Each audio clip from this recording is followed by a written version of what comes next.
नमस्ते, जय हिंद। भारत तक देख रहे हैं आप और मैं हूं ऋषिराज। जिस तरह से इजराइल और ईरान के बीच में तनाव बढ़ा हुआ है और दूसरी तरफ साउथ लेबनान के अंदर इजराइल ने इन्वेजन किया है, उसके बाद से क्या हालात बन रहे हैं उस पूरे इलाके में, ये आपको हम मैप के जरिए बताने समझाने की कोशिश करेंगे कि इजराइल के जो इर्द गिर्द के इलाके हैं उनका क्या स्टैंड है नसरल्लाह की मौत के बाद से। जिस तरह से हिजबुल्लाह के चीफ कमांडर को इजराइल ने ढेर किया, उसके बाद से जो इस्लामिक दुनिया है इजराइल के आसपास की, वो किस तरह का रुख रख रही है, ये समझना बहुत दिलचस्प है। इससे हम ये समझ पाएंगे कम से कम कि जो ईरान करना चाह रहा है वो अपने मकसद में कितना कामयाब हो पाएगा और नहीं हो पाएगा, क्योंकि वो अपने प्रॉक्सीज के जरिए सीधे लड़ाई नहीं लड़ रहा है। हालांकि उसने अभी मिसाइल, बैलिस्टिक मिसाइलें दागी तकरीबन 180 से ज्यादा, लेकिन इसके बावजूद भी वो अपने प्रॉक्सीज को सपोर्ट दे रहा है। यानी कि उसका प्रॉक्सी कौन है? प्रॉक्सी है हमास, प्रॉक्सी है हिजबुल्लाह। तो इस तरह के सपोर्ट सिस्टम के जरिए वो इजराइल को घेरने की कोशिश कर रहा है। मैप के जरिए अगर हम समझें तो ये देखिए, मेडिटेरियन सी से ठीक लगता हुआ ये है इजराइल, छोटा सा इलाका है इजराइल का, और इसके आसपास के देश हैं। ये इसके इस तरफ है लेबनान, इस तरफ है जॉर्डन, इस तरफ है सीरिया, इराक, सऊदी अरब लग रहा है इस तरफ, और इस तरफ है ईरान। यानी कि जॉर्डन, इराक और उसके बाद ईरान का इलाका है। और ईरान ने यहीं से तकरीबन 180 से अधिक मिसाइलें मारी, जो इराक के रास्ते होते हुए जॉर्डन और जॉर्डन के रास्ते फिर इजराइल तक आकर गिरी। इसमें से बहुत सारे मिसाइलों को ईरान की जो मिसाइलें थी उसे इजराइल ने मार गिराया आयरन डोम के जरिए, लेकिन कुछ पर जो है वो ग्राउंड पर गिरी और उसका असर भी हुआ। अब हम बात करें कि इन जिन इलाकों से आए हैं और क्या कहना है इस पूरे इलाके में जो मुस्लिम देश हैं उनका, हम चाहेंगे कि इसी तरह से मैप रहे, अभी हम बताएंगे फिर आपको। देखिए, इजराइल है और यहाँ है जॉर्डन, इसके इस तरफ है लेबनान, और फिर इधर इराक, और फिर इधर ईरान, और इधर नीचे है सऊदी अरेबिया, फिर इधर है ओमान, और इधर है देखिए कतर, फिर है इधर यूएई। अब इनका क्या रुख है ये समझना बहुत दिलचस्प है हमारे लिए। तो अगर हम सबसे पहले अगर शुरुआत करते हैं तो इजराइल ने को लेकर जॉर्डन जो है, तो जॉर्डन की अगर हम बात करें तो जॉर्डन ने देखिए लेबनान में जब अटैक किया इजराइल ने, तो इजराइल के अटैक के बाद जॉर्डन ने बात की लेबनानी पीएम से, लेबनान के नेताओं से, और असर क्या हुआ? असर यह हुआ कि वहां उन्होंने ये कहा कि वो लेबनान की स्वतंत्रता का समर्थन करते हैं। इजराइल को इस तरह से किसी भी देश की संप्रभुता के साथ खिलवाड़ नहीं करना चाहिए। लेकिन कैच नंबर 1 है ये कि यहां जॉर्डन ने हिजबुल्लाह का नाम नहीं लिया, हिजबुल्लाह चीफ नसरुल्लाह का नाम नहीं लिया। कारण यह माना जा रहा है कि हिजबुल्लाह जो है वो शिया गुट है, और जो नसरुल्लाह है वो शियाओं का एक बड़ा नेता है। ऐसे में जो दूसरे इस्लामिक देश हैं, जो सुन्नी देश हैं, वो इस तरह से खुलेआम समर्थन करते हुए खुद को नहीं दिखाना चाहते हैं।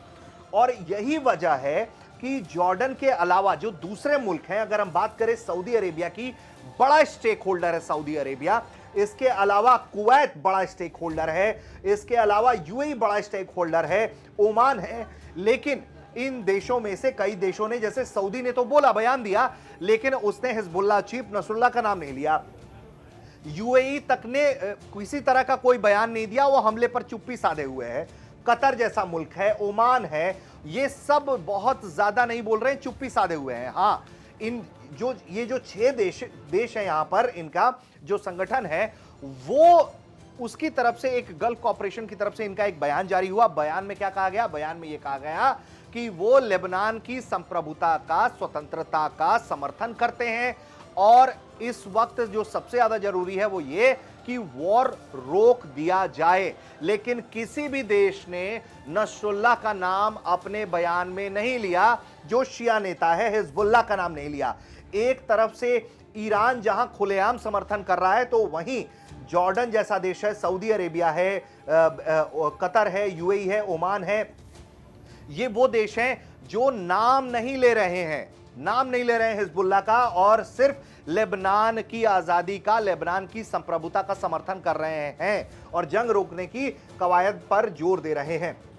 इससे यह समझ में आता है कि ये वो देश हैं जो किसी भी तरह से कम खुलकर ईरान के साथ नहीं खड़े हैं। और इसके पीछे का जो कारण है वो ये कि ईरान भी एक शिया देश है और शिया सुन्नी की पॉलिटिक्स को देखते हुए ये जो तमाम देश है, यूएई, सऊदी अरेबिया, वो अपना स्टैंड कायम किए हुए। चूंकि फिलिस्तीन इनके गले की हड्डी है, इन्हें मालूम है कि अगर इस्लामी मुल्कों में अपना जो दबदबा है वो बनाए रखना है तो फिलिस्तीनियों के हक में बात करनी पड़ेगी। तो सऊदी जैसा देश हो गया, कतर हो गया, यूएई हो गया, ये लोग फिलिस्तीन के हक में बात कर रहे हैं, लेकिन बहुत ज्यादा खुलकर हिजबुल्लाह या नसरुल्लाह के बारे में नहीं कह रहे हैं। इससे साफ इनकी पॉलिटिक्स समझ में आती है। अब अगर हम इसके इजराइल के थोड़े से ऊपर की बात करें, अंकारा यानी कि तुर्की है, तो टर्की जो है वो इजराइल का बहुत पुराना देश है और दोस्त देश है। और मैं आपको बताऊं कि इस्लामिक देशों के अगर इतिहास को देखेंगे, समझेंगे, तो तकरीबन 1950 के दशक में ही तुर्की ने इजराइल को एक तरह से मान्यता दी थी, पहला इस्लामिक देश था। उसके बावजूद बाद में रिश्ते खराब हुए।